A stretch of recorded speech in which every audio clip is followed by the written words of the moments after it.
The Kiaru MP, Ndindi Nyoro, made an eye-opening speech which I would like you to listen to before we dive deep into our critical analysis. So go ahead and listen to him. So I would want to request all of us as the leadership, and especially those who have the opportunity to make decisions in the executive, let us serve our country with dedication. And let us not seek to give good narratives out there when the Kenyan economy is actually being teared down or torn down. We have borrowed over 3.5 trillion Kenya shillings in 3 years. President Kibaki borrowed 1.2 trillion in the entire 10 years he was president. And therefore we have borrowed 3 times in 3 years. We have borrowed 3 times what Kibaki borrowed in 10 years. That's the money Kenya has borrowed in the last 3 years alone. 3 times what Kibaki borrowed in 10 years. And in that money I have not included other debts that Kenya has now become clever to borrow in the name of something called securitization. I have not mentioned even that. It therefore means the economy of Kenya is borrowing 100 billion every month. And every single day, when the lights go off, every day, every single day, Kenya is borrowing 3.4 billion every day. That we are borrowing in a minute. You can do the calculations and see. In an hour, maybe we are borrowing around 137 every 1 hour. I'm saying this because we are now headed to the elections. And what governments do, they focus more on re-election, and we forget that we have a country to lead after the elections. And what that means is that every time we are nearing elections, we start having something called fiscal expansion. Because maybe there is nothing much to be seen for the past year, then in basically 1 year, we want everything to be seen. And therefore, what do? We become reckless in borrowing. Kenya is there now. That now our debt is 12 trillion Kenya shillings. I want to request that we do not have to put our country in that kind of pedestal in terms of borrowing. Kenya has always had development for the many years, but we never had to borrow that much. President Kibaki did a lot of development. He borrowed only 1.2 trillion for 10 years. Where is the 1.2 trillion we are borrowing every year going? To make the matter worse, anything you see with your mouth, with your eyes, sorry for that. Maybe the mouth is what is also being used somewhere. So I shouldn't say sorry. Let me paraphrase that. Everything you see with your eyes happening in Kenya now, in terms of development, what you can see, for example, the expansion of this Keno Marwa Road, is not even part of the 12 trillion borrowed. Is another column on the side called fuel levy securitization. Everything else you see in Kenya in terms of development, like even the Talanta Stadium, is also not part of the 12 trillion debt. That is another debt, securitization of the sports fund, where we borrowed 46 billion and we'll be paying 100 billion in interest rate alone after 15 years. Even the expansion of Nairobi-Nakuru Road is also not part of the 12 trillion we have borrowed. That is NSSF money being used as a PPP to build that road. I request those who are in government, you have already borrowed 1.2 trillion every year.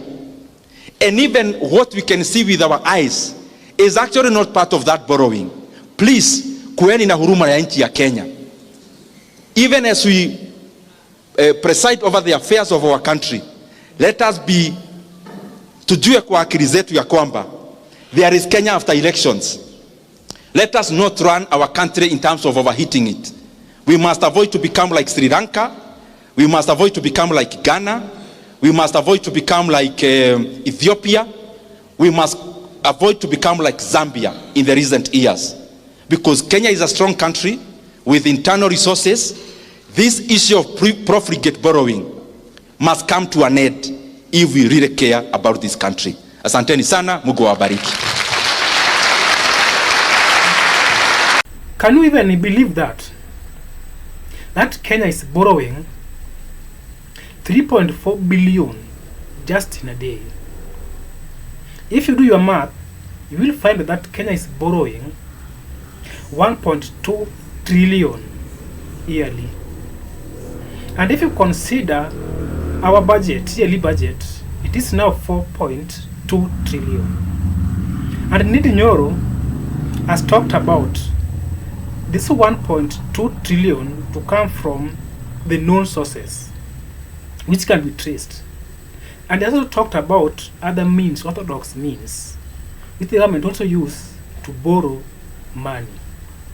That is to tell you that this government of Kenya Kwanza is borrowing more than 1.2 trillion, almost 2 trillion in a year.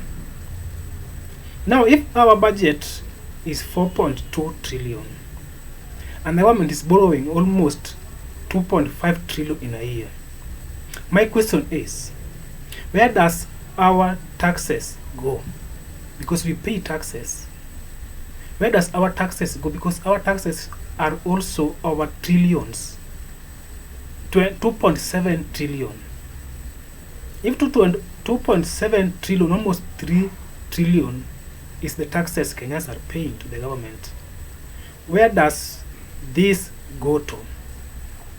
You see, during Uhuru time, he also borrowed so much, but we could see standard gauge railway was constructed.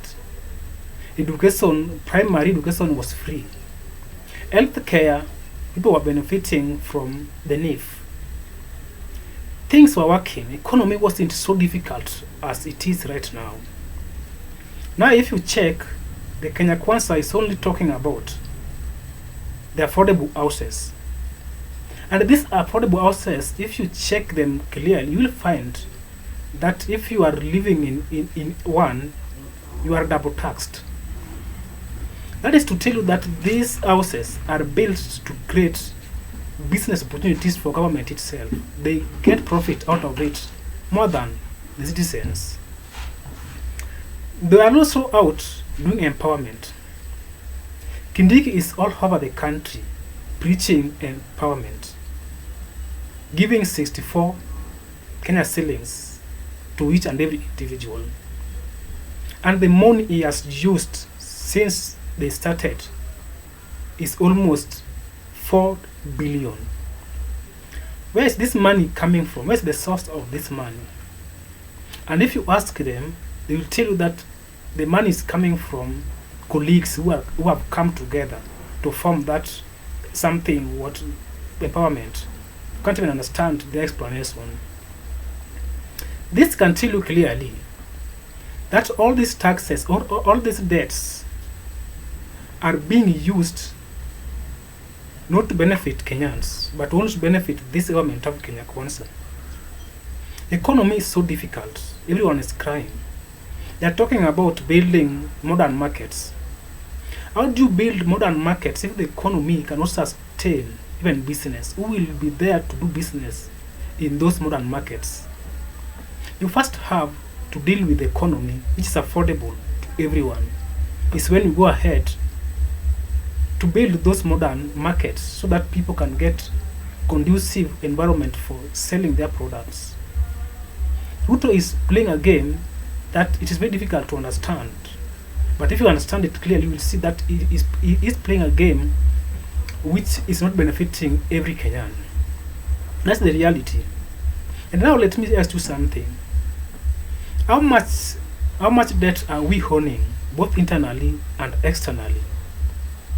You see, there was a debate, I think some months ago, or a year ago.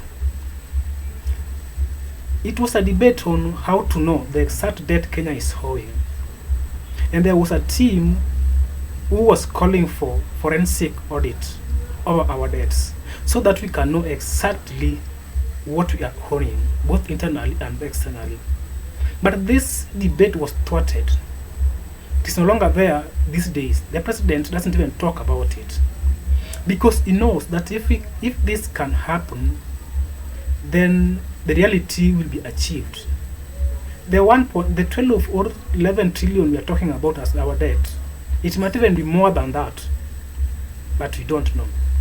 And if this can continue, as Ndindi said, we can't go into a debt default, just like Ghana and those other countries he has mentioned.